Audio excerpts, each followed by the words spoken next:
8ನೇ ಶತಮಾನದಲ್ಲಿ ಮಹಾಪುರುಷನಾಗಿದ್ದ ಮಾಣಿಕವಾಸಗರ್ ತಿರುವಾಸಗಂ ಅನ್ನುವ ಗ್ರಂಥದೊಳಗಿನ ಒಂದು ಪ್ರಸಿದ್ಧವಾದ ಹಾಡನ್ನು ಶುರು ಮಾಡೋಣ. தென்னாடுடைய சிவனே போற்றி எந்நாட்டவர்க்கும் இறைவா போற்றி.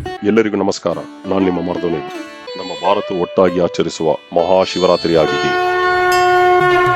ಇಂದು ನಾವು ಮಹಾಶಿವರಾತ್ರಿಯನ್ನು ಆಚರಿಸಲು ವೈಜ್ಞಾನಿಕದಲ್ಲಿ ಅಡಗಿರುವ ಕಾರಣಗಳನ್ನು ತಿಳಿಯೋಣ. ಶಿವರಾತ್ರಿ ದಿನದಂತೂ ಮುಂಜಾನೆ ಜಲಕವನ್ನು ಮಾಡಿ ಶಿವನನ್ನ ಆರಾಧಿಸಿ ಪೂಜೆ ಕೈಂಕಾರಗಳನ್ನು ಮಾಡಿ ಮತ್ತು ಪೂರ್ಣ ಉಪವಾಸದಿಂದ ಕೂಡಿ 4 ಪರಿಹಾರ ಪೂಜೆಗಳನ್ನು ಆಚರಿಸತಕ್ಕದು. ಈ ತರದ ಉಪವಾಸವನ್ನು ಮತ್ತು ಜಾಗರಣೆಯನ್ನು ಮಾಡುವುದರಿಂದ ನಾವು ಉನ್ನತ ಮಟ್ಟದ ಅರಿವಿನ ಸ್ಥಿತಿಗೆ ತಲುಪುತ್ತೇವೆ. ಸ್ನೇಹಿತರೆ, ನಿಮಗೆಲ್ಲ ಮಹಾಶಿವರಾತ್ರಿಯ ಶುಭಾಶಯಗಳು. ನನ್ನ ಚಾನೆಲ್ ಅನ್ನು ಎಲ್ಲರೂ ಸಬ್ಸ್ಕ್ರೈಬ್ ಮಾಡಿ ಮತ್ತು ವಿಡಿಯೋಸ್ಗಳನ್ನು ಲೈಕ್ ಮಾಡಿ ಎಂದು ನಿಮ್ಮಲ್ಲಿ ವಿನಂತಿಸುತ್ತೇನೆ.